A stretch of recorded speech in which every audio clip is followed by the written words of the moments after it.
जी बेटा, मेरे पास डेफिनेशंस पहुंची हैं। Information system is a system which processes the given data to provide information for purposes of making decision, hence within given boundary with okay जी। information system set of integrated components है। हसन गुल की definition है, वासिक की definition है। It is अच्छा, it means a data which is processed and then converted into information। okay जी। information system is system which data processed and convert into set of interrelated procedures। अच्छा, using system helps in decision making. चलें, ये एक procedure की भी बात नई आ गई। System in which data are processed, Munib Rahman की डेफिनेशन आई है। उमैर अली की definition, system in which we obtain information as input uses to make decision within a boundary.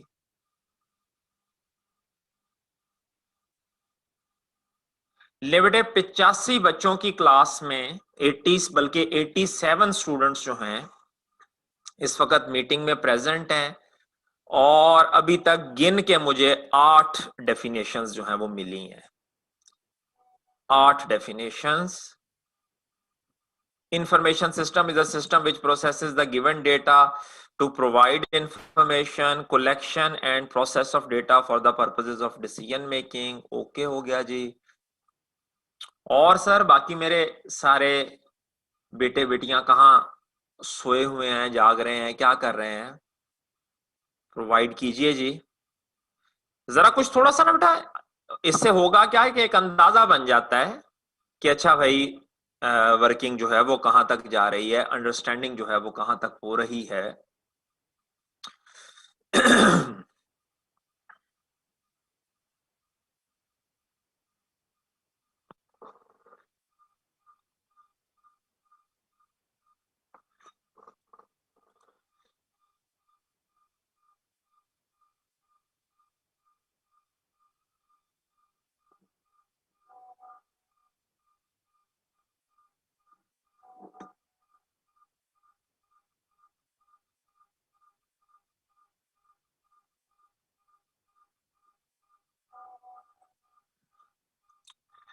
अच्छा जी, उसके बाद वलीद की डेफिनेशन आई है, collection of data which is process to get information for making decisions. Okay जी।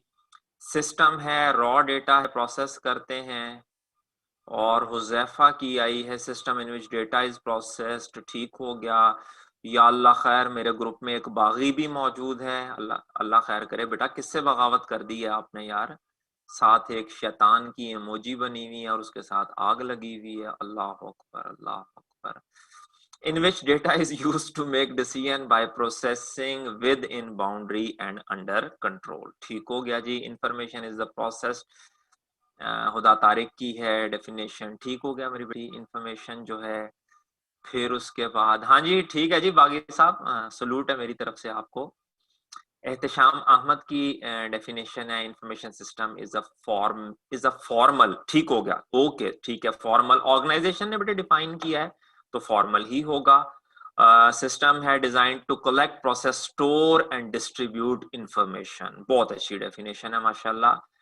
और फिर उसके बाद वलीद जाहिद, इंफॉर्मेशन सिस्टम है लियो के नाम से बेटा कोई है, collection of data and after processing it decisions are made.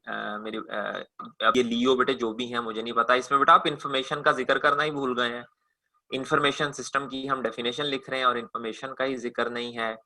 Waleed Zafar की डेफिनेशन, जाहिद की डेफिनेशन है, Waleed Zahid information way system in which data is converted into information for Sami Hayat. Okay जी समी, और मोहम्मद जवाद और उस्मान।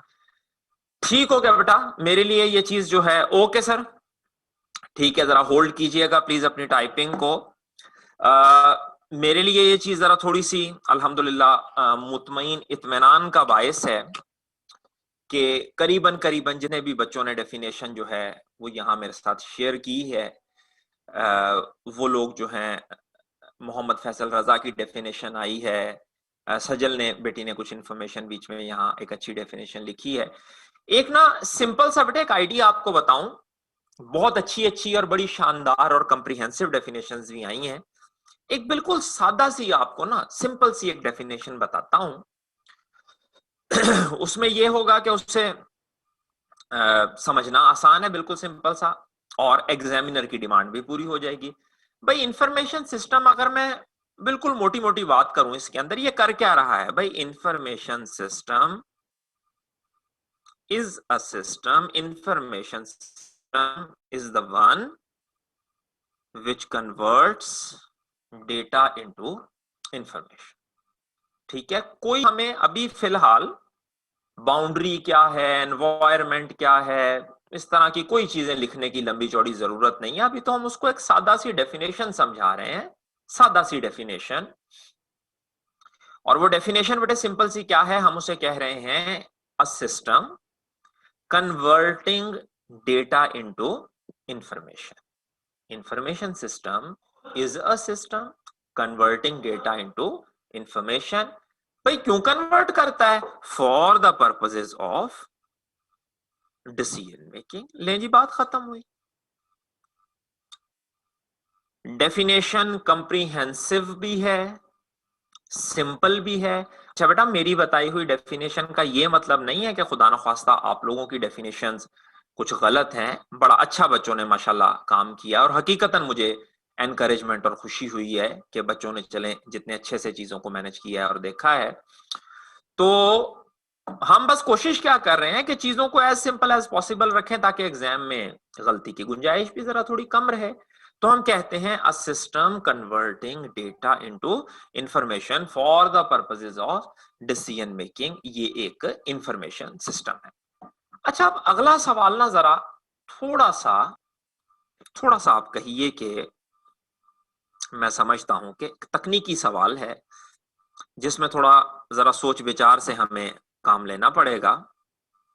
और रिक्वेस्ट आप बच्चों से ये है कि शाहिद अफरीदी वाला छक्का ना मारिएगा कि अभी आंखें बंद करके घुमा दिया किसी भी साइड पे। सोच समझ के जवाब दीजिएगा। देखें, हम कर क्या रहे हैं, हमने डेटा को प्रोसेस करना है और कन्वर्ट करना है इनटू इंफॉर्मेशन। हमने डेटा को प्रोसेस करना है और कन्वर्ट करना है इनटू इंफॉर्मेशन। ठीक है,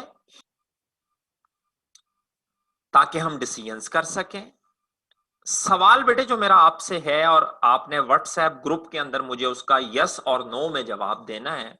तमाम स्टूडेंट से बेटे रिक्वेस्ट है, जरा मेरे साथ साथ चलें, पार्टिसिपेट करें, ताकि बेटा आप लोग जो टाइम इन्वेस्ट कर रहे हैं, जो रिसोर्सेज इन्वेस्ट कर रहे हैं, उसका कुछ फायदा भी तो हो ना, बजाय इसके कि हम अभी जिस तरह खाली दिमाग लेके आए थे वैसे ही खाली दिमाग लेके क्लास से वापस चले जाएं।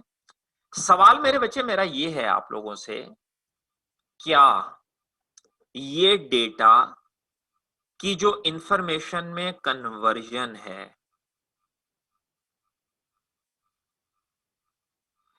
क्या ये मैनुअल तरीके से की जा सकती है?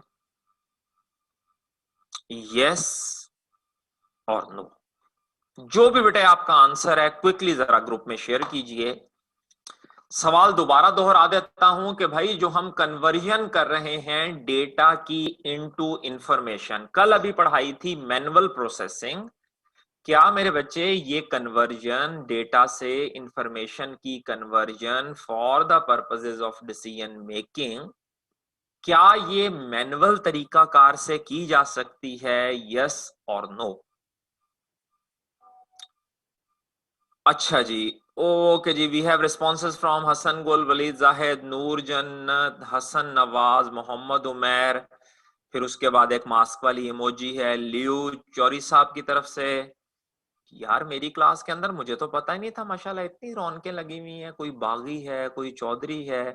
मैं कल को यार ये क्लास में ना बुलेट प्रूफ जैकेट पहन के बैठूंगा, लैप व्हाट्सएप ग्रुप विच को गोली ना कट मारे मैनू। ओके जी, हमजा जावेद हैं, वहाब अतर हैं, समी हैं, फिर हमजा हैं, हमजा गौहर हैं, मिसाम मेरा ख्याल, और फिर उसके बाद मोहम्मद एजाज वासिक, फिर उसके बाद नाम नहीं है, उमैर अली हैं, फिर उसके बाद बियर्डो खान है, माजरत बेटा अगर नाम गलत ले रहा हूँ, मुनीब रहमान है, उस्मान हमजा सज्जल, अरसलान सुल्तान, बेनाम अहमद बेनाम नहीं है, अहमद से पहले एक बेनाम साहब थे, हुजैफा अमान है, मोहम्मद असद हैं, अब्दुल्ला हैं, फिर उसके बाद हाली रखना, यार अगर नाम किसी का मैं गलत पढ़ता हूँ तो भाई गुस्सा मत कीजिएगा, मियाँ हारिस हैं, अब्दुल्ला हैं, हारिस अबरार हैं, अब्दुल रहमान हैं, हाफिज शोएब हैं, अननोन, ओके जी, और फिर मुखा अनवर हैं, अच्छा फातिमा जावेद हैं, नफीस जावेद हैं, रजा हैं, और सबकी और बाकी बेटे तारिक हैं, अबू बकर हैं, अली हसन हैं, सैम हैं,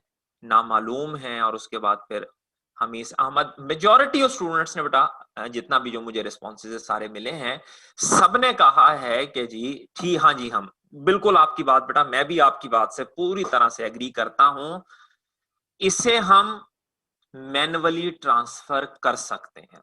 लेकिन बेटा मुसीबत क्या है, हम जो हैं सारे रहे हैं कि yes of course we can transfer it, लेकिन बेटा मुसीबत क्या होगी, मैनुअल ट्रांसफर के अंदर सबसे पहला अजाब, भाई टाइम बहुत ज्यादा लगेगा। अजाब नंबर 2, गलती के चांसेस बढ़ जाएंगे। अजाब नंबर 3, कंसिस्टेंसी, क्योंकि बेटे ह्यूमन है ना, और ह्यूमन कंसिस्टेंट तो नहीं होता, कभी काम ज्यादा कर लिया, कभी कम कर लिया, कभी थक गए, कभी उकता गए, तो ह्यूमन में इनकंसिस्टेंसी की तो प्रॉब्लम, बहुत बड़ी प्रॉब्लम है। फिर उसके बाद एरर की भी, और एरर की जरा हम थोड़ी एक एडवर्स फॉर्म देख लें तो बेटे फ्रॉड की भी गुंजाइश रहेगी। और सबसे बड़ी बात जो बेटा ये है कि देखें, ग्लोबल मार्केट के अंदर जहां हम डिसीजन मेकिंग कर रहे हैं, जहां हमने बेटे शुरू के लेक्चर्स में पढ़ा था कि भाई ऑर्गेनाइजेशन में कंपटीशन बहुत स्ट्रांग है, बहुत स्ट्रांग कंपटीशन है, ग्लोबल मार्केट इकोनॉमी है, तो वहां तो बेटा हमें चाहिए क्विक डिसीजन। ठीक है, जैसे हम लोग ना मार्केटिंग की दुनिया में हम लोग आपस में हंसी मजाक के लिए जिसे हम चांस पे डांस कहते हैं, चांस पे डांस। ठीक होगा, जिसने उस चांस को अवेल कर लिया वो निकल गया आगे, जो चांस को अभी रिसेंटली बेटे, रिसेंटली तो खैर नहीं कहा जा सकता, कुछ साल पहले जब स्टीव जॉब्स जो हैं वो जिंदा थे, तो इन्होंने बेटे इनवाइट किया था इंटेल को। इंटेल एक बहुत बड़ा एक जिन है सीपीयू मैन्युफैक्चरिंग में, ये बल्कि सीपीयू मैन्युफैक्चरिंग नहीं कहना चाहिए, इंटीग्रेटेड सर्किट आईसीज की जो मैन्युफैक्चरिंग है उसमें एक बहुत बड़ा नाम है, ऐसा बड़ा नाम है कि उसके सामने दूसरी कंपनीज उतना ज्यादा खड़ा नहीं हो पा रही थी। तो स्टीव जॉब्स ने इनवाइट किया इंटेल वालों को कि यार हम मिलके, ये किस तरह हमारे जहन में आइडिया है। ठीक है, स्टीव जॉब्स बेसिकली ये चाह रहे थे कि हम जो प्रोसेसर्स बनाए, हमारे प्रोसेसर्स ऐसे हों जो पावर की कंजम्पशन कम से कम करें। ठीक है, अब ज्यादा डिटेल में बेटे तफसील में मैं नहीं जाऊंगा, आर्म टेक्नोलॉजी है इसके अंदर और काफी सारी बारीकियां हैं, और आप लोग माशाल्लाह टेक वर्ल्ड से, टेक लाइफ से ताल्लुक रखते हैं, मुझसे बेहतर शायद आप लोग जानते होंगे। तो उन्होंने इंटेल को इनवाइट किया, इंटेल ने जो है को उतना ज्यादा दिलचस्पी उस चीज में, जैसे स्टीव जॉब्स चाह रहा था उस तरह इन्होंने दिलचस्पी शो नहीं की, और आप यकीन मानिए कि वो आज के दिन तमाम क्रिटिक्स जो हैं वो इस बात के ऊपर बिल्कुल एग्री कर रहे हैं कि जनाब that was the one of the biggest mistakes in the life of Intel. और उसी की वजह से फिर बेटा क्या हुआ कि जो चीज स्टीव जॉब्स जो हैं वो कमाना चाह रहे थे इंटेल से, उसके बजाय वो काम कर लिया निविडिया ने, वो काम कर लिया, ठीक हो गया। फिर उसके बाद वो काम जो है वो एडवांस माइक्रो डिवाइसेस जो हैं एएमडी वाले, उन्होंने वो काम कर लिया, और इवन उसका नतीजा ये निकला कि एप्पल ने खुद प्रोसेसर मैन्युफैक्चरिंग के अंदर, और जैसा आप लोग जानते होंगे अब जो नई मैकबुक आई है उसके अंदर बेटे एप्पल का अपना बनाया हुआ प्रोसेसर, जिसको उन्होंने नाम दिया है M1 का, M1। ठीक है, वो प्रोसेसर लॉन्च किया है। अभी आप लोग अगर चक्कर लगे आप लोगों का, for the sake of information, या अल्लाह ताला आपको तौफीक दे तो आप परचेज भी करें, तो आप उनकी वेबसाइट पे बेटा अगर आप देखेंगे तो वहां आपको दोनों ऑप्शंस मिलेंगी। वो आपसे जब स्पेसिफिकेशन पूछेगा तो आपसे पूछेगा कि भाई मैकबुक आपको किस तरह की चाहिए, और उसमें आपको इंटेल चाहिए या M1 चाहिए। और आप ये कहें कि इंटेल से गलती क्या हुई कि इंटेल ने चांस पे डांस नहीं किया। और अगर आप लोग चूंकि फाइनेंस के भी स्टूडेंट हैं तो ये पिछले कुछ, एक तो कोविड की वजह से भी बेटा हालात खराब हुए हैं, दूसरा इंटेल को बहुत क्रिटिसिज्म मिल रहा है कि इंटेल इनोवेशन नहीं कर रही, इंटेल नई टेक्नोलॉजीज और चीजों को अडॉप्ट नहीं कर रही है, और उसकी वजह से बेटे इंटेल के स्टॉक्स जो हैं, शेयर मार्केट जो है वो इंटेल की वो बिल्कुल आहिस्ता आहिस्ता वो नीचे की तरफ जाती जा रही है और हालात बुरे हैं। तो कहने का मकसद क्या कि बेटे इट्स ऑल अबाउट चांस पे डांस। ठीक हो गया। हम तो एक और छोटी सी अगर आपको मिसाल दूं, एक कंपनी है बेटा, जरूर ये मैं ना मिसालें आपको इसलिए भी बताता रहूंगा कि आप लोग बेटे यूट्यूब के ऊपर, इंटरनेट के ऊपर इन मिसालों को सर्च कीजिएगा, इनको देखिएगा और इनसे समझने की कोशिश कीजिएगा कि बीइंग मैनेजर आपको कैसा बनना है, या मैनेजमेंट जो है वो क्या डिमांड करती है। एक कंपनी बेटे हमारे पास, एक कंपनी हमारे पास तो नहीं, मतलब एक कंपनी हुआ करती थी जीरोक्स के नाम से, XEROX, जीरोक्स। ठीक है। और वो कंपनी उस वक्त डील किया करती थी फोटोकॉपी मशीन्स में, और उनका फोटोकॉपी मशीन्स का काम बड़ा जबरदस्त चल रहा था। ठीक हो गया। उस कंपनी की जो रिसर्च एंड डेवलपमेंट टीम थी ना, वो बड़ी पावरफुल थी, उस जमाने में बड़ी पावरफुल टीम थी। और उन्होंने बेटे, आप लोगों ने AFC में पढ़ा होगा, एक टर्म यहां पर स्क्रीन के ऊपर लिख रहा हूं, आप तमाम दोस्त बहुत अच्छे से फेमिलियर होंगे इस टर्म से। ये बेटे GUI कहलाता है, ग्राफिकल यूजर इंटरफेस। उन सालों में जब वो स्टीव जॉब्स की अगर आप वो यूट्यूब के ऊपर वो इंटरव्यूज देखेंगे ना, जवान है, बिल्कुल यंग है उस वक्त स्टीव जो है। और जीरोक्स वालों ने, जीरोक्स का जो रिसर्च एंड डेवलपमेंट डिपार्टमेंट था, उन्होंने बेटा उस जमाने में ये GUI बनाया। इन्होंने कहा, जीरोक्स वालों ने ना एक वो बनाया, इन्होंने कहा यार कमांड्स नहीं देनी, टाइप नहीं करना, बल्कि हमने ग्राफिकल और माउस पे इन्होंने।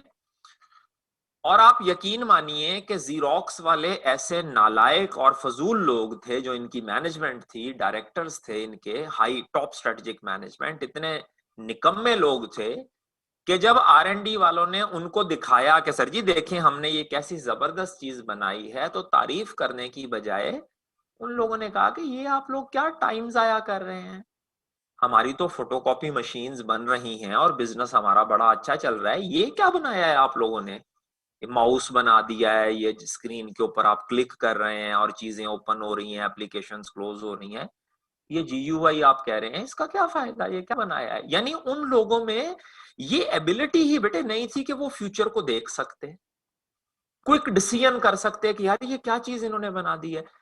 R&D टीम जो है वो थोड़ी सी परेशान हुई कि यार हमने इतनी मेहनत करके एक चीज बनाई है। उन्होंने कहा कि अच्छा सर आप इसको थोड़ा कंसिडर तो करें, रिक्वेस्ट वगैरह की। उन्होंने कहा अच्छा यार ऐसा है कि हम ना दो बड़े बंदे हैं, समझदार बंदे हैं, हम उन दोनों को बुलाते हैं और उनको दिखाते हैं कि यार ये क्या चीज बना दी है आप लोगों ने। तो बेटे जो दो समझदार बंदे उन्होंने आगे पीछे बुलाए, वो एक उन्होंने माइक्रोसॉफ्ट का बिल गेट्स बुलाया और दूसरे उन्होंने एप्पल से स्टीव जॉब्स को बुलाया। ले सर, स्टीव जॉब्स का इंटरव्यू में स्टीव जॉब्स के अपने अल्फाज हैं, वो कहता है जनाब कि मैं जब प्रेजेंटेशन देख रहा था तो पहले 15 मिनट में मैंने डिसीजन ले लिया था कि ये जो चीज इन्होंने बनाई है, मैंने इसको आगे कहां तक लेके जाना है, इन फर्स्ट 15 मिनट्स। आगे कहते घंटे की प्रेजेंटेशन उन्होंने दी थी, कहते मुझे नहीं पता, वो पता नहीं क्या क्या बोलते रहे हैं। फर्स्ट 15 मिनट्स में मैंने आने वाले सालों का पूरा प्लान अपने दिमाग में बना लिया था कि ये जो जीरोक्स वालों ने टेक्नोलॉजी बनाई है GUI की, इस टेक्नोलॉजी को मैंने कैसे एप्पल मैकिन्टॉश के कंप्यूटर्स में इसको मैंने डालना है, और कैसे मैंने इससे पैसे कमाने हैं, और कैसे मैंने अपनी कंपनी को ऊपर लेके जाना है, फर्स्ट 15 मिनट्स में मैंने। लेकिन बेटा वो कहते हैं ना कि चोरों को पड़ गए मोर। ठीक हो गया। तो दो चोर थे, एक स्टीव जॉब्स था और एक बिल गेट्स था। बिल गेट्स ने जरा क्या, बिल गेट्स जरा थोड़ा सा तेज चोर निकला। उसने इससे पहले कि इन दोनों ने यही कहा उनको कि यार ये कुछ नहीं है, बट ठीक है, पता नहीं क्या बन गया है, लेकिन दोनों इंतहाई कुन्ने और बेईमान हाँ, बिल गेट्स बड़ा बेईमान निकला और उसने बेटे स्टीव जॉब्स से भी एक छलांग आगे मारी और उसने विंडोज के नाम से एक GUI जो है वो मार्केट में लॉन्च कर दिया, जिसकी बुनियाद के ऊपर असल जो कपत और कोतखाना है ना स्टीव और बिल गेट्स के दरमियान, वो बेसिकली उसी चीज के ऊपर था कि जी आपने पहले चोरी कर लिया और दो चोर आपस में लड़ पड़े। लेकिन बेटा अगेन बात वही है कि देखें चोरी में भी कामयाब वही रहा और इतने साल फिर बेटा विंडोज ने हिलने नहीं दिया किसी को। अगर आप देखें तो मार्केट के ऊपर आज के दिन भी बेटा अगर आप कर लें, एप्पल वाले ये फोन शोन बना लिया इन्होंने, बहुत अच्छी बात है, लेकिन अगर दूसरी साइड पे आप देखें तो बहरहाल बिल गेट्स की और एक किसी हद तक एक मोनोपोली रही है इतने सालों में। कहने का मकसद बेटा क्या बता रहा हूं, ये जो मैंने पूरी कहानियां आपको सुनाई है, समझा क्या रहा हूं कि decision making is all about quick, बस सिर्फ तेज ही डिसीजन नहीं लेना, सही भी लेना है। तो इसलिए बेटा फिर ये मैनुअल तो शायद हमारे काम ना आए। हमें क्या करना पड़ेगा, अब जरा तवज्जो से बात को सुनिएगा, असल बात की तरफ चलते हैं।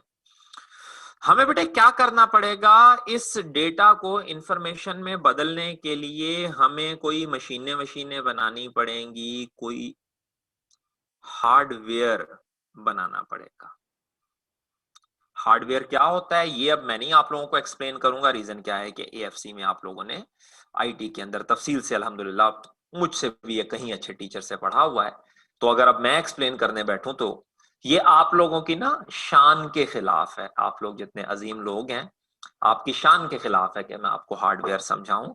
और इसी तरह मेरे बच्चे, इस हार्डवेयर को चलाने के लिए हमें कुछ सॉफ्टवेयर भी बनाना पड़ेगा, ठीक है। इस हार्डवेयर और सॉफ्टवेयर को चलाने के लिए हमें कुछ लोग भी चाहिए जो बेटा इस हार्डवेयर को चला सकें, इस सॉफ्टवेयर को चला सकें। अच्छा, हमें कुछ बेटे प्रोसेस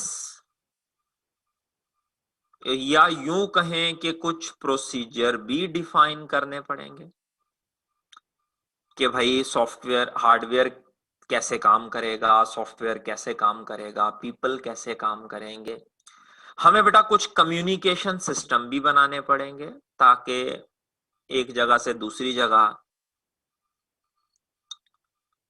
ऑल्दो कि ये कम्युनिकेशन सिस्टम बेटे, सॉरी गलत जगह निशान लग गया, ये कम्युनिकेशन सिस्टम जो है मेरे बच्चे ये हार्डवेयर भी होते हैं और ये सॉफ्टवेयर भी होते हैं, लेकिन चलें मैंने इनको जरा थोड़ा ना अलहदा करके लिख दिया है।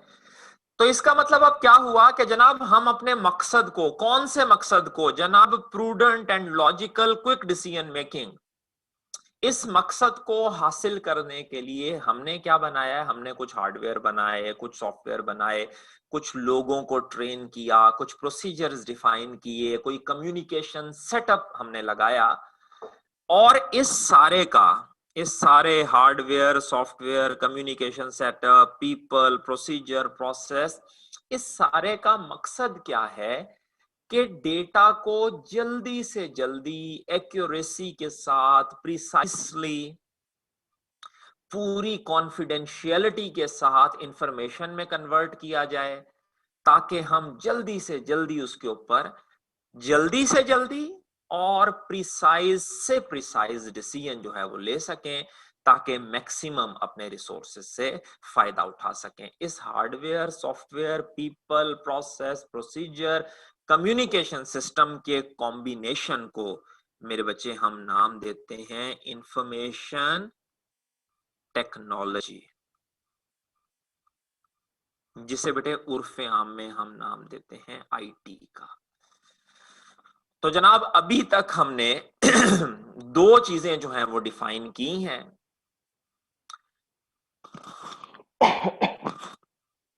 सॉरी दो चीजें बेटे हमने डिफाइन की हैं। एक हमने बनाया है इंफॉर्मेशन सिस्टम और एक मेरे बच्चे हमने बात की है इंफॉर्मेशन टेक्नोलॉजी पे। इंफॉर्मेशन सिस्टम क्या है? A system converting data into information for the purposes of decision making.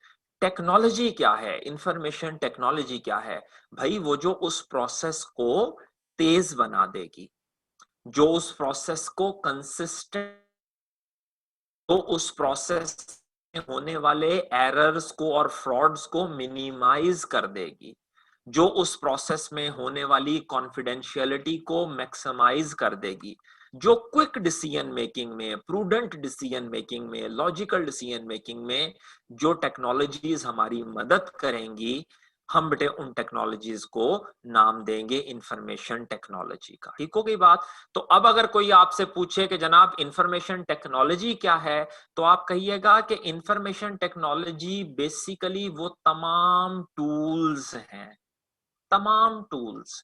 Information technology क्या है? Is a collection of tools. अगर कोई आपसे पूछे भाई क्या टूल, तो आप कहेंगे जी hardware is a tool, software is a tool, skill of people is a tool, defined processes and procedures, they are a tool, communication setup what we have established, that is a tool। और फिर कोई आपसे पूछे कि भाई ये tool कर क्या रहा है, तो आप कहेंगे it's helping, it's providing us the support. किस चीज की support? By converting data into information for quick and prudent decision making. तो बेटे याद रखिएगा, इंफॉर्मेशन टेक्नोलॉजी इंफॉर्मेशन सिस्टम का हिस्सा मानी जाएगी। ऑर्गेनाइजेशन में ना बेटे बहुत सारे सिस्टम्स हैं, बहुत सारे सिस्टम्स। उन बहुत सारे सिस्टम्स में से एक सिस्टम जो है उसका नाम क्या है? Information system. ये सिस्टम करता क्या है? डेटा को बदलता है इंफॉर्मेशन में फॉर डिसीजन मेकिंग। और बेटे इस सिस्टम को जैसे देखे ना बेटे, आपको सिंपल सी बात बताऊं, यहां से लाहौर में पैदल भी जा सकता हूं, मैं पहुंचूंगा या अगर मैं ना पहुंचा तो चले मेरी लाश तो वहां कोई पहुंचा ही देगा किसी ना किसी तरह से, लेकिन पहुंच जरूर जाऊंगा। लेकिन बेटा मैं ऐसा रिस्क नहीं लेता। मैं क्या करता हूं? मैं कोई टूल यूज करता हूं। टूल, वो टूल क्या हो सकता है? मोटरसाइकिल भी हो सकती है, कार भी हो सकती है, हवाई जहाज भी हो सकता है, हेलीकॉप्टर भी हो सकता है, डाइवू की बस भी हो सकती है, कुछ भी हो सकता है। ठीक हो गया। और उस टूल का मकसद क्या है? इफेक्टिवनेस और एफिशिएंसी को एनहेंस किया जा सके। यहां भी बेटे आप ऐसे ही समझें, information system is a resource, information system is a system. इस सिस्टम की इफेक्टिवनेस और एफिशिएंसी को बढ़ाने के लिए हम क्या कर रहे हैं? हम एक कलेक्शन ऑफ टूल्स यूज कर रहे हैं, hardware, software, people, procedure, communication और इस तरह के कुछ और भी टूल्स हैं, और जिससे हमारे इंफॉर्मेशन सिस्टम की इफेक्टिवनेस और एफिशिएंसी जो है वो एनहेंस हो रही है। रिक्वेस्ट अपने बच्चों से ये है, तमाम बच्चों से, कि बेटे यहां तक जो आज मैंने आपको पढ़ाया है, इसमें से मेरे बच्चे अगर कोई कंफ्यूजन है, अगर कोई मसले मसाइल हैं, किसी बात की समझ नहीं आ रही, तो रिक्वेस्ट है बेटे कि हाँ हैंड रेज कीजिए, सवाल पूछिए ताकि मैं उसको क्लियर करूं। अदरवाइज फिर हम एक इससे अगले टॉपिक के ऊपर चलें, जिसको कल मैंने आप बच्चों के सामने थोड़ा सा जरा डिले करवाया था। ये देखें, उम्मीद है कि अब आपको स्क्रीन के ऊपर वो नजर आ रहा होगा, ये वाला टाइप्स एंड नीड। ये ना मैंने वहां पे छोड़ा हुआ था, इंफॉर्मेशन में रोल पढ़ा दिए थे, लेकिन इंफॉर्मेशन की टाइप और वो वाली जो टाइप है उसकी नीड कहां कहां होती है, जरा इसके ऊपर बात कर लें। बट बिफोर दैट रिक्वेस्ट है आप लोगों से कि बेटे यहां तक हमने जितना कुछ पढ़ा है, अगर कोई सवाल है तो प्लीज हैंड रेज कीजिए। बिल्कुल नहीं झिझकना, बिल्कुल नहीं घबराना, छोटी बड़ी जिस तरह की भी कंफ्यूजन जहन में है बेटे शेयर कीजिए, ताकि हम बिल्कुल जिसे कहें कि क्लियर माइंड के साथ चीजों को कंक्लूड करें। तो अगर कोई सवाल है।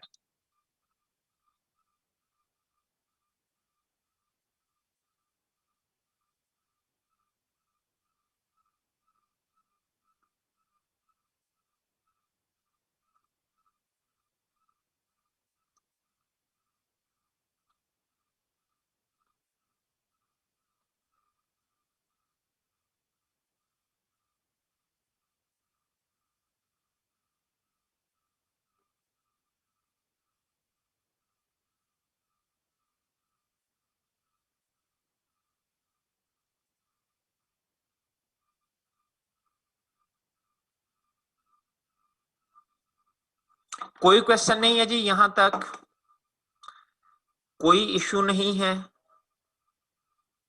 चले, ये तो फिर बहुत अच्छा, मैंने इतना आला पढ़ा दिया कि अच्छा बेटा मेरी क्लास में इस वक्त स्टूडेंट मौजूद है मनाल रियाज, मनाल बेटा आपका माइक मैंने ऑन किया है, जरा आवाज आ रही है आपको?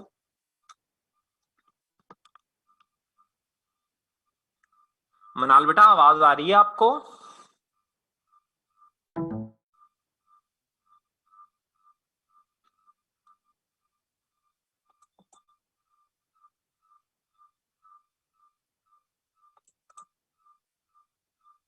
मनाल बेटा आवाज सुन पा रहे हैं मेरी? चले, ओके। अगर बेटा यहां तक कोई क्वेश्चन नहीं है तो आगे बढ़ते हैं और आज के दिन की एक और इंपॉर्टेंट जो डिस्कशन है उसकी तरफ चलते हैं। और उस डिस्कशन के लिए ये जरा थोड़ा सा मैं एरिया क्लियर करूं। चलें यहीं पे इस डिस्कशन को हम मुकम्मल करते हैं। अच्छा जी, ये देखिएगा स्टूडेंट्स, एक बड़ी ही कमाल की डिस्कशन आपके सामने प्रेजेंट करने लगा हूं। और इस डिस्कशन का जिसकी जो सबसे खूबसूरत बात है ना, वो ये है इस डिस्कशन की कि बेटा ये सिर्फ इसी चैप्टर में नहीं, ये चैप्टर नंबर 3 में भी आपके काम आएगी, चैप्टर नंबर 2 में भी आपके काम आएगी, मोटिवेशन वाले चैप्टर नंबर 7 में भी आपके काम आएगी। बड़ी जगह पे इस डिस्कशन ने यूज होना है। तो इसलिए आप लोगों से रिक्वेस्ट है कि बेटा इस डिस्कशन को ना जरा अच्छे से ग्रिप कर लीजिएगा, अच्छे से समझ लीजिएगा। ड्रॉ करता हूं आपके सामने। अभी तक बेटा मैंने एक लफ्ज आप लोगों को समझाया हुआ है और वो लफ्ज जो है मैंने आप लोगों को कहा था कि जी ऑर्गेनाइजेशन। ठीक है, हमने कहा था जी कलेक्शन ऑफ पीपल होगी, स्पेसिफिक गोल्स होंगे एंड सो ऑन। ठीक हो गया, वो एक डेफिनेशन शुरू में हमने देखी हुई है। आज जरा उस ऑर्गेनाइजेशन लफ्ज को ना जरा थोड़ा तफसील के साथ मैं आपके सामने शेयर करने जा रहा हूं। उस ऑर्गेनाइजेशन वाले लफ्ज को जरा थोड़ा डिटेल में आपके सामने एक्सप्लेन करने जा रहा हूं। उम्मीद है कि आप इसको तवज्जो से सुनेंगे, समझेंगे। बड़ा इंपॉर्टेंट टॉपिक है जो बेटा हम पढ़ रहे हैं उसके भी कॉन्टेक्स्ट में, और जो भी मजीद हमने टॉपिक्स पढ़ने हैं उसके भी कॉन्टेक्स्ट में। दोस्तों कोई भी ऑर्गेनाइजेशन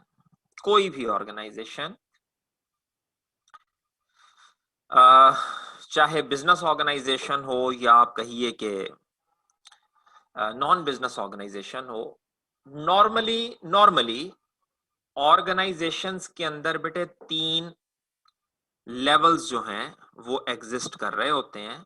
ऑर्गेनाइजेशन के अंदर 3 लेवल्स जो हैं, ठीक है, ये मैं आपके सामने यहाँ लिख भी दूं ताकि रिवीजन करते वक्त आपको आसानी रहे। Levels of organization. ठीक हो गई सर बात? सो इसको अच्छे से समझिएगा ताकि आज भी इसकी समझ आए और बेटे नेक्स्ट जब आए डिस्कशन तो तब भी आप इसको अच्छे से समझ सके। Levels of organisation. यूजुअली बेटे हम क्या, हमारा तरीकेकार क्या है कि हम जो है वो 3 लेवल्स में ऑर्गेनाइजेशन को डिफाइन करते हैं। सबसे जो टॉप वाला लेवल है, ये लेवल बेटे कहलाता है स्ट्रेटेजिक लेवल।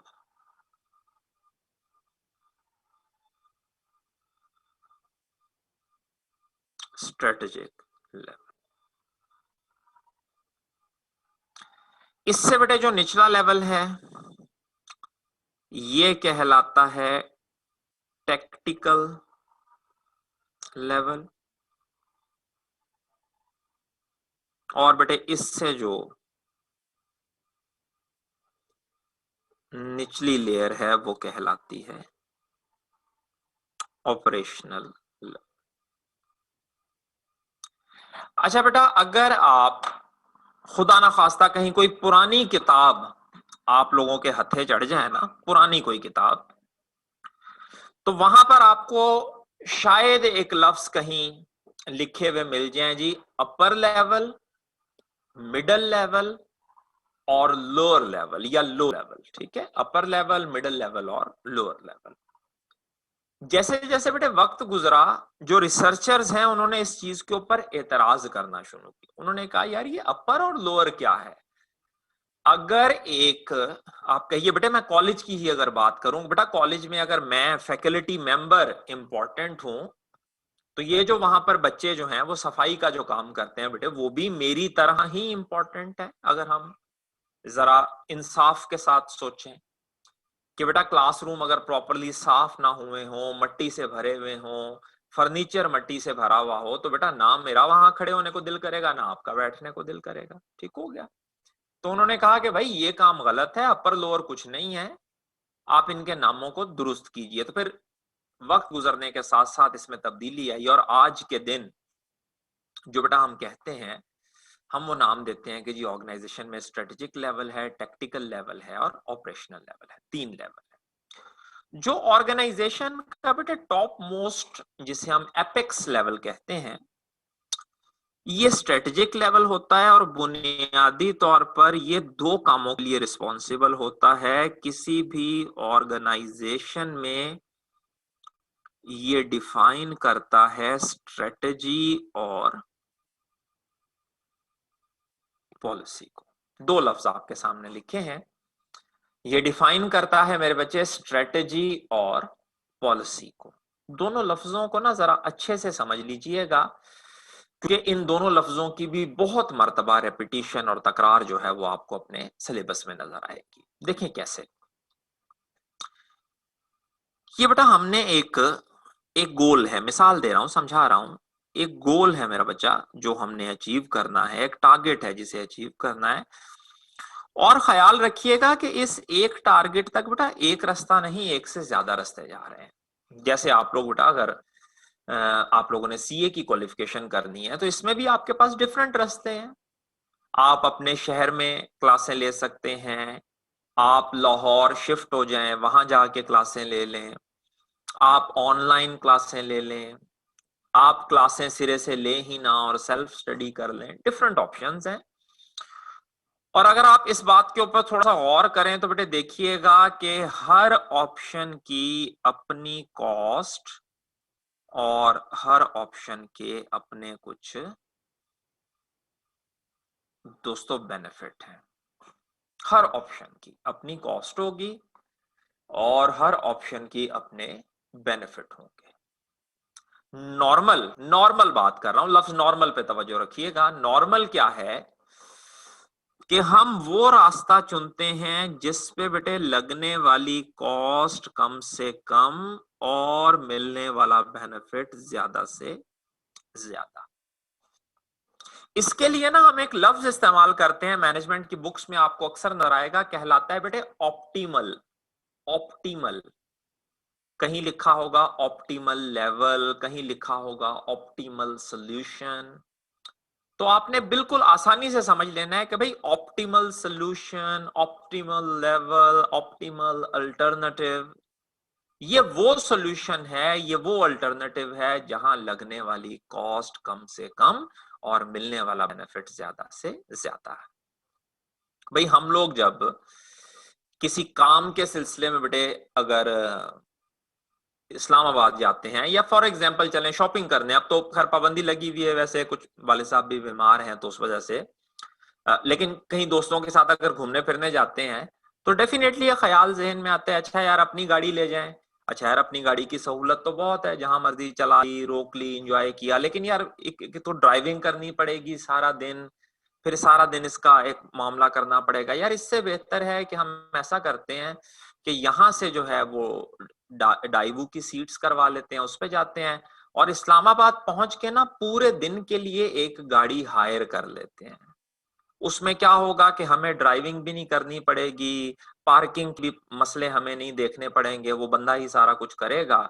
सारा दिन वो हमें इस्लामाबाद में घुमाता रहेगा जहां जहां हम कहेंगे, और शाम को जब हम फ्री होंगे तो हमें बस स्टॉप के ऊपर वो छोड़ के अपने पैसे लेके। तो वो इसका मतलब बेटा क्या हुआ, हम अपनी गाड़ी ले जाएं उसके कुछ कॉस्ट बेनिफिट हैं, वहां जाके गाड़ी हायर कर लें उसके कॉस्ट बेनिफिट हैं, वहां जाके उबर या करीम इंगेज कर लें उसके अपने। तो नॉर्मली भाई हम वो सॉल्यूशन इख्तियार करते हैं जहां लगने वाली कॉस्ट कम से कम और मेरे बच्चे मिलने वाला बेनिफिट ज्यादा से ज्यादा होता है। इसे हम स्ट्रेटजी कहते हैं। अपने पास नोट कर लीजिएगा डेफिनेशन को। किसी भी गोल, किसी भी ऑब्जेक्टिव, किसी भी टारगेट तक पहुंचने वाला वो रास्ता, वो ऑप्शन, वो अल्टरनेटिव, किसी भी गोल, किसी भी टारगेट, किसी भी ऑब्जेक्टिव तक लेके जाने वाला वो रास्ता, वो अल्टरनेटिव, जहां लगने वाली कॉस्ट कम से कम और मिलने वाला बेनिफिट ज्यादा से ज्यादा हो, तो दोस्तों हम उसे नाम है ये स्ट्रेटजी है। वो रास्ता क्या कहलाता है? वो स्ट्रेटजी। यानी बेटा नॉर्मली हम स्ट्रेटजी उसे मानते हैं जो हमारे आइडिया के मुताबिक हमें ऑप्टिमल सॉल्यूशन प्रोवाइड करे, optimal solution with minimum cost and maximization of benefit. दूसरा लफ्ज बेटे देखिएगा पॉलिसी है। पॉलिसी भी बुनियादी तौर पर स्ट्रेटजी ही होती है, लेकिन बेटा पॉलिसी ऐसी स्ट्रेटजी को हम बोलते हैं जिसे हम over the period of time repeat करते हैं, जिसे हम over the period of time दोहराते हैं। जैसे बेटे आप देखिए कि मैंने कॉलेज बनाया, मैंने एक स्ट्रेटजी बनाई, ठीक है। फॉर एग्जांपल जी मैंने कॉलेज बनाया, अब मैं सोचता हूं कि यार टिप्स कॉलेज जो है वो तो ऑलरेडी मार्केट में बैठा हुआ है इतना ज्यादा अपने मामलात को लेके, तो अगर मैंने टिप्स के साथ कंपीट करना है तो मेरी स्ट्रेटजी क्या होनी चाहिए? क्या करूं? फैकल्टी ज्यादा क्वालिफाइड ले आऊं, एक स्ट्रेटजी, एक पॉसिबिलिटी। फीसें कम कर दूं, दूसरी पॉसिबिलिटी। अच्छा यार मैं ऐसा करता हूं, मैं कैंपस नहीं बनाता, मैं ऑफर ही ऑनलाइन क्लासेस करता हूं और बच्चों से ना थोड़े पैसे चार्ज करता हूं, बिल्कुल थोड़े थोड़े से। तीसरी एक पॉसिबिलिटी। इन सारी पॉसिबिलिटीज में से बेटे जो मुझे ऑप्टिमल प्रोवाइड करेगी मैं उसको कहूंगा स्ट्रेटजी। अब गौर करें, मैंने पहले सेशन में एक स्ट्रेटजी लगाई और वो कामयाब रही, कामयाब रही। तो बेटा क्या करूंगा मैं? अगले सेशन में फिर उस स्ट्रेटजी को रिपीट करूंगा, और अगर दूसरे में भी वो कामयाब रही तो फिर मैं क्या करूंगा? मैं उसी स्ट्रेटजी को तीसरे में रिपीट करूंगा, और फिर चौथे में, और सो ऑन, जब तक वो मुझे फायदा देती रहेगी। तो बेटा पॉलिसी जो है वो ऐसी स्ट्रेटजी को कहा जाता है जिसे हम रेपिटेटिव बेसिस से ऑर्गेनाइजेशन में यूज करते हैं। Policy is the strategy. कौन सी स्ट्रेटजी है? Which is used on repetitive basis, recurring form में ऑर्गेनाइजेशन में हमें। जैसे बेटे अगर आप कभी पढ़ें या देखें या सुने ना, तो ऑब्जर्व कीजिएगा, आप कहीं ये नहीं देखेंगे, आप कहीं ये नहीं देखेंगे लिखा हुआ कि जी लाइक आप कहिए कि एडमिशन स्ट्रेटजी, नहीं, कहीं नहीं ये लिखा होगा। आप हमेशा क्या वर्ड पढ़ेंगे? Admission policy. आप कभी ये लफ्ज नहीं देखेंगे लाइक डिस्काउंट स्ट्रेटजी, नहीं, आप क्या पढ़ेंगे? डिस्काउंट पॉलिसी, एग्जामिनेशन पॉलिसी, ठीक हो गया, मॉनेटरी पॉलिसी, फिस्कल पॉलिसी, ठीक है। और इसको बेटे पॉलिसी क्यों कहते हैं? होती है स्ट्रेटजी ही है, लेकिन हम इसको रेपिटेटिव बेसिस के ऊपर, जब तक ये कामयाबी से चलती चली जाए और इसमें तब्दीली की जरूरत महसूस ना हो। जो स्ट्रेटेजिक लेवल है वो बेसिकली रिस्पॉन्सिबल होता है फॉर स्ट्रेटजी एंड पॉलिसी, सबसे पहली बात। उसके बाद बेटा देखिएगा, ये ऑर्गेनाइजेशन का top most level, superior level होता है, और बेटा इसके जो डिसीजंस हैं, इसके डिसीजंस ये मेरे बच्चे अप्लाई होते हैं अपॉन होल ऑर्गेनाइजेशन। जैसे बेटे अब मोहतरम अहमद जब्बार साहब या मोहतरम ज़ीशान आबिद साहब या उस्ताद मोहतरम सर जो है सुबहानी साहब, ये लोग मिलके as a board of director कोई फैसला लेते हैं, तो इनका फैसला बेटे पूरी ऑर्गेनाइजेशन पे डिफाइन होगा। मतलब फॉर एग्जांपल ये लोग अगर डिसाइड करें कि यार इस साल हमने अपने नंबर ऑफ स्टूडेंट्स जो हैं उनको 10% इंक्रीज करना है, तो बेटा इस इंक्रीमेंट ऑफ स्टूडेंट्स की जो स्ट्रेटजी इन्होंने बनाई है, इसमें बेटा सारे ही डिपार्टमेंट पार्टिसिपेट करेंगे। जो एडवर्टीजमेंट वाला है वो अपनी एडवर्टीजमेंट ज्यादा करेगा, जो एडमिशन में बैठे हुए इंफॉर्मेशन दे रहे हैं वो ज्यादा एक्टिव हो जाएंगे, जो पढ़ाने वाले हैं वो और ज्यादा क्वालिटी से पढ़ाएंगे। तो बेटा कहने का मकसद क्या कि जो स्ट्रेटेजिक मैनेजमेंट के किए हुए डिसीजंस हैं, इन डिसीजंस की एप्लीकेशन जो है वो अपॉन द होल ऑर्गेनाइजेशन। अगली चीज बेटा देखिएगा, इनके दोस्तों डिसीजन जो हैं वो लॉन्ग टर्म होते हैं, लॉन्ग टर्म। अच्छा, मैनेजमेंट की किताबों में ना लॉन्ग टर्म मेरे बच्चे वो डिसीजन कहलाते हैं जो 3 से 5 साल से नॉर्मली बेटे, वैसे मैंने बेटा जितनी भी किताबें पढ़ी हैं ना उसमें मैंने यही देखा है, वो लोग कहते हैं जी लॉन्ग टर्म ऑर्गेनाइजेशन में वो माना जाएगा जो 5 साल से अबव होगा। बीच में कुछ किताबों ने, मेरा ख्याल आप लोगों का जो स्टडी टेक्स्ट है उसमें उसने 3 साल लिख दिया है, पता नहीं क्यों लिख दिया है। मैंने जितने भी इंटरनेशनल ऑथर्स हैं उनकी बुक्स में जहां जहां पढ़ने का इत्तेफाक हुआ है, तो बेटा आप इसको ना 3 से 5 के दरमियान कर लें। भाई ऐसे डिसीजंस कम से कम उनकी लेंथ, उनका जो टाइम, जो टेन्योर इन्वॉल्व होगा 3 या 4 या 5 साल से अबव होगा।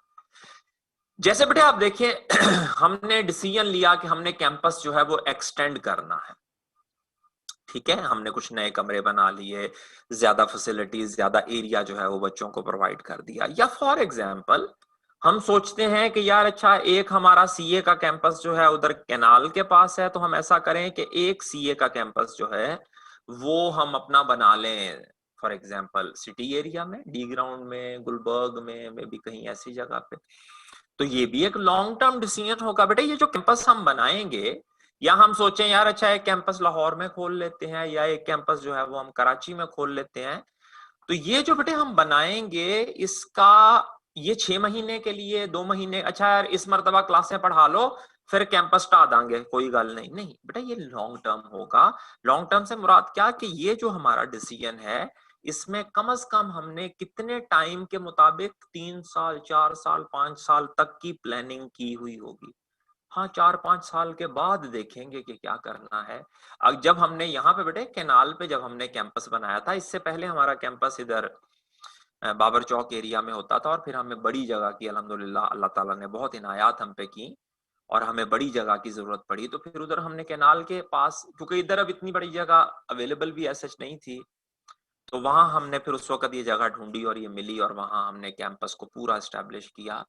तो बेटा कैंपस को जब हमने एस्टेब्लिश किया था तो हमने उसे 6 महीने के लिए या 1 साल या 1.5 साल के लिए, हमने तो लॉन्ग टर्म सोचा था कि अच्छा भाई एक लंबे दौरानिये तक अल्लाह के हुक्म से हमने यहाँ बैठ के बच्चों के साथ मामलात जो है वो करने हैं। तो जो टॉप मैनेजमेंट, जो स्ट्रेटेजिक मैनेजमेंट होगी, इसके किए हुए डिसीजंस जो हैं ये लॉन्ग टर्म डिसीजंस होंगे, ठीक है। नॉर्मली इस लेवल के ऊपर आपको जो लोग मिलेंगे वो मैनेजर होंगे। मैनेजर जिसकी बेटे मिसाल मैं आपके सामने प्रेजेंट करता हूं, वो कैसे मैनेजर होंगे, फॉर एग्जांपल वो डायरेक्टर होंगे, ठीक है, वो मे बी जनरल मैनेजर्स होंगे, ठीक हो गया, और इस तरह के मे बी वो मैनेजिंग डायरेक्टर, मे बी वो सीईओ, सीएफओ, ठीक है, इस लेवल के बंदे, सीआईओ, ये लोग स्ट्रेटेजिक के लोग जो है वो कहलाएंगे। सो हमने कहा जी ये लोग रिस्पॉन्सिबल होते हैं स्ट्रेटजी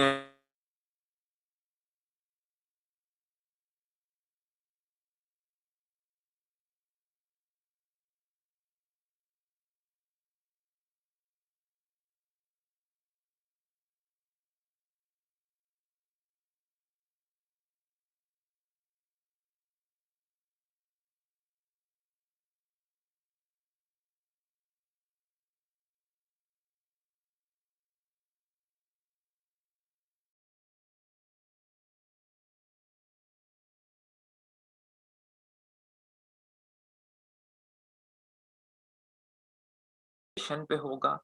इनकी दी हुई डायरेक्शंस किसी पर्टिकुलर इंडिविजुअल या डिपार्टमेंट के लिए नहीं, बल्कि किसके लिए होगी बेटे, होल ऑर्गेनाइजेशन के ऊपर उसके।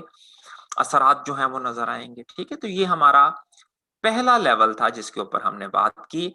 बेसिकली हम पढ़ने और समझने की क्या कोशिश कर रहे हैं, हम अंडरस्टैंड करने की कोशिश कर रहे हैं needs and types of information, और उसके लिए मैं कुछ आपको ये स्ट्रक्चर बना के ऑर्गेनाइजेशन के, क्योंकि जब तक बेटा हमें ऑर्गेनाइजेशन के लेवल्स की समझ नहीं आएगी, हमें ये नहीं पता लगेगा कि इनकी नीड ऑफ इंफॉर्मेशन क्या है। कल मैंने आपको एक हल्का सा ना इसकी जैसे कहें कि थोड़ा सा चखाया था ये आपको कि बेटे सीईओ की नीड ऑफ इंफॉर्मेशन कुछ और है जिसका ताल्लुक स्ट्रेटेजिक लेवल से है, और बेटे एक प्रोडक्शन सुपरवाइजर की नीड ऑफ इंफॉर्मेशन जो है वो कुछ और है जिसका ताल्लुक ऑपरेशनल लेवल से है।